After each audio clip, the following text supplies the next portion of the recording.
Go, guys. Hi guys, welcome to the first episode. Back it at one time. You guys know what it's all about. Yeah. How we doing? We're doing okay, I think. You good?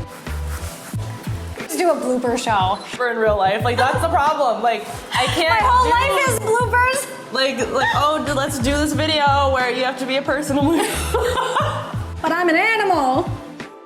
Just trying new recipes that are simple and easy and healthy, and just talking about our relationship with food psychologically and physically. So Today we're going to talk about the two main human drives. the two main, drive states that humans will experience are the hunger state and the, what is it called? The arousal state? Arousal state. Is actually, let me check. I said it earlier.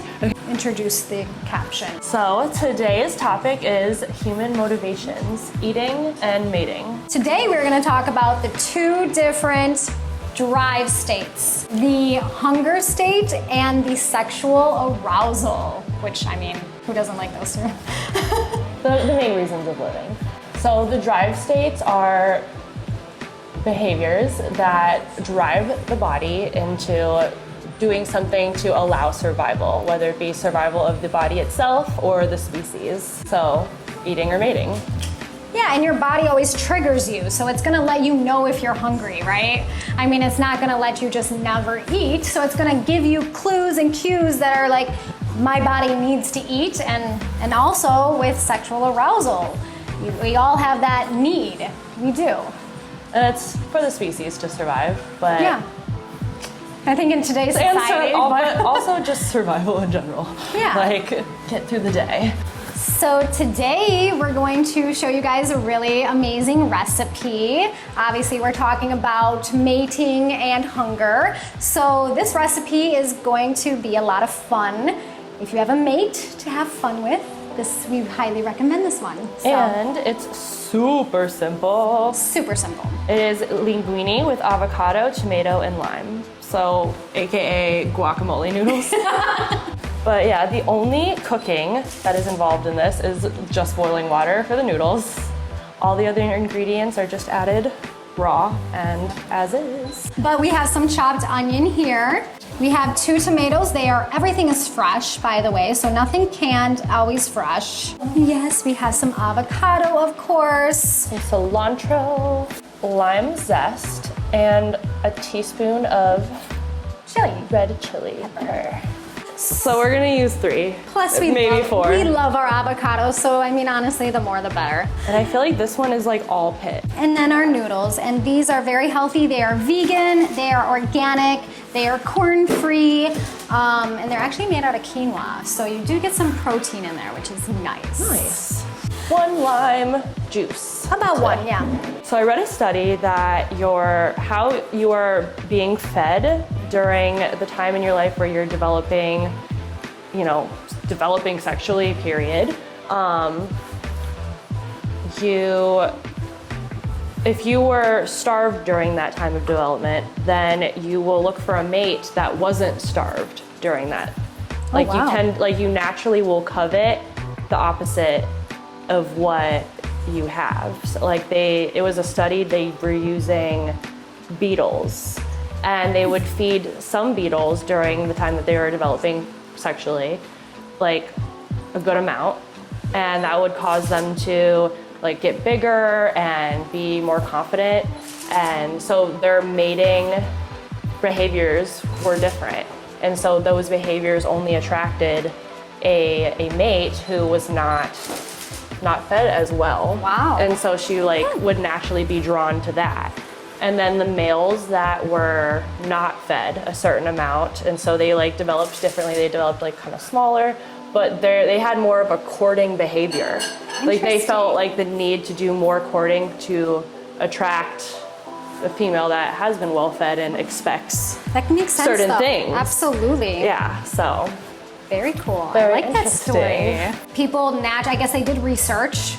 I'm not exactly sure. I think I read this. Yes, and they crave the fish eyeballs. Because Sounds really weird. the vitamin C. The vitamin C that they're lacking. So Yeah. you might crave things that you may not normally just because you're deficient in it, which is very fascinating. Which is very cool. true. The body like already knew to take Yep. in like, this is what's around us. We have fish in their eyeballs, and suddenly you want a fish eyeball. Yep. It's like, who would want that? But Yeah, never. But like, hey, don't given ever the say never. circumstances, yeah, like If you're stuck at sea and you haven't eaten anything. mush it. I know I need like a normal bowl though, but let's just get this. So most drive states are a action that would help restore homeostasis in the body. Apparently. I'm like laughing over the food. What am I talking about? So our body's always gonna be communicating with us. So if you're hungry, it's gonna make you crave something. And if you're really hungry, it's probably gonna make you crave something that you may not normally crave. Same thing with water. When you are thirsty and you haven't had water in a while, you're going to crave. You're gonna be dehydrated. You're gonna be dehydrated. You're gonna crave water, and you're that's gonna crave bad. food with high With water, water in content it, like in fruits, which is Salads. good. The best way, to sometimes get water. But to have too much of it can also not be good as well. So there's always balance. There's always balance. No, it really does. Literally. Every morning I make either celery juice, watermelon juice. Oh, that's so good in the morning. Pineapple juice of some sort. Yes. Because it is high in water and it gets my hydration up. Well, also in the morning, your body is naturally in detox mode until the sun is the highest in the sky.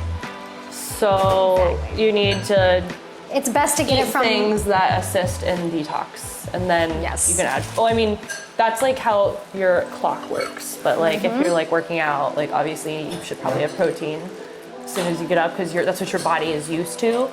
But normally in the wild, Yeah. you're detoxing until The best way to 1. break your fast is always with fruit or high water content items.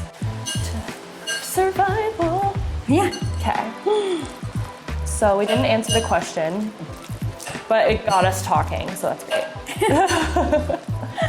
Yeah. Like, I don't even know what the question was. Cultural norms influence eating behaviors. Oh, well, duh. Yeah. Like if what is coveted and beautiful in a culture would be like, okay, like a woman needs to be thicker or hardier, so like the women naturally feel like, okay, I need to eat again. I need to eat again. Like that is how I survive in this culture. And sometimes I think that we eat because we're tricked. Like if I know that there was a study in research done with them setting the clocks differently, so it sped up the clocks. And so if the people that had the clock sped up, they ate more often because they thought they were supposed to. So we are very tricked and don't always know the cues that are sending to our brains. Are we really hungry, or am I dehydrated, or am I tired, or am I not eating the right foods, or do I think I'm supposed to because it's 3 or 6 hours later, or how often you eat? And that's not always the case. So dang it, that's a mating. So a mating drive is now influencing Yes. the eating drive. Very cool. Yep. Put it all connected. together. All connected. It is all Everything connected. affects everything. It really does. Probably should have gradually put it in, but Nah. regardless. If you want to use this, I don't know. Oops. Okay, I It think looks amazing. the spoon is gonna be better. Here, let me take this. I'm gonna scrape it off. I'm gonna put some though. A little bit. It's really Guys, this is amazing. 100% vegan. I don't know if anyone cares about that, but I do. Correction, definitely add the lime juice. Hunger affects you externally and internally, so I'm gonna let Sammy kind of explain to you how that all works and like what are the cues to realize what is really going on. I wonder if like cultural norms influence our eating habits, because it seems like it would. Definitely.